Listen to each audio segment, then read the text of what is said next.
চৈত্র গাজন মেলা উপলক্ষে অনুষ্ঠিত দুই দিবসীয় যাত্রাপালার শুভ উদ্বোধনে পঞ্চায়েত প্রধান। সোমবার শ্যামলা অঞ্চলের ঐতিহ্যবাহী উত্তরেশ্বর মন্দিরের গাজন উৎসব উপলক্ষে শ্যামলা এবং বুড়ি গ্রামে আয়োজিত দুই রাত্রিব্যাপী যাত্রা অনুষ্ঠানের শুভ উদ্বোধন করলেন পঞ্চায়েত প্রধান অসিত মণ্ডল।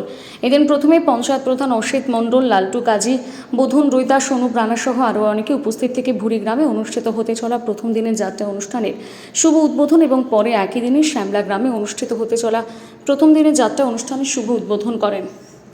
দেখুন, এটা এই বছর নয়, আমার মনে হয় এটা আদি অনন্তকাল থেকে এই তিনটে গ্রামে দেবাদিদেব মহাদেবকে উপলক্ষ করে শিবগাজন উপলক্ষে এই তিনটে গ্রাম উৎসব মুখরিত হয়ে ওঠে এবং বিভিন্ন জায়গায় তারা আনন্দে উদ্দোলিত হয়ে ওঠে এবং প্রত্যেকটা বাড়িতে দেখুন আজকে আত্মীয় পরিজন এবং তার সঙ্গে সঙ্গে এই তিনটে গ্রাম বিভিন্ন সাংস্কৃতিক অনুষ্ঠান করে এবং আমাদের এখানে ভুড়ি গ্রামে ওখানে আজকেও যাত্রাপালা হচ্ছে, আমাদের শ্যামলা গ্রামে এখানেও যাত্রাপালা আজকে হচ্ছে, এখানে কলকাতা দলের হচ্ছে, ওখানে অ্যামেচার হচ্ছে এবং বিভিন্ন মিলিয়ে যেটা উৎসব অনুষ্ঠান যেটা হয় এবং মানে এই 3 দিন বলতে পারেন যে মানে প্রত্যেকটা মানুষ এখানে এই উৎসবটা একটা বিপুল আকার নেয়।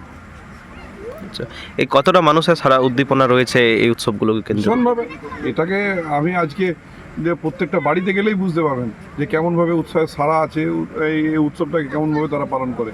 প্রত্যেকটা বাড়িতে মনে হয় ঠিক করছে আত্মীয় পরিজন নিয়ে এমন একটা জায়গায় এবং তাদের সঙ্গে সঙ্গে আমরাও আসি, এই গ্রামের মানুষজন আমাদেরকে ডাক দেয়, আমরা গ্রামের মানুষের কাছে কৃতজ্ঞতা জ্ঞাপন করবো যে আমাদের মতন একজন মানুষকে এখানে ডাকেন এবং তাদের সঙ্গে এই উৎসবে আমরা সামিল হতে পারি, এটা আমাদের কাছেও বিরাট ব্যাপার। যে নতুনভাবে যাত্রাপালাকে আরও একবার গ্রামগুলিতে তুলে ধরা হচ্ছে, এটাতে গ্রামগুলির পাশে কতটা থাকবেন? দেখুন, এই যাত্রাপালা একটা সময় শেষ হতে যাচ্ছিল। আজকে রাজ্যের যিনি মুখ্যমন্ত্রী মাননীয় মমতা বন্দ্যোপাধ্যায়, তিনি যাত্রাটাকে বলতে পারেন একটা জায়গায় নতুনভাবে নিয়ে আসছেন এবং সেটা যাত্রা উৎসব বলে সেটাকে শুরু করেছেন।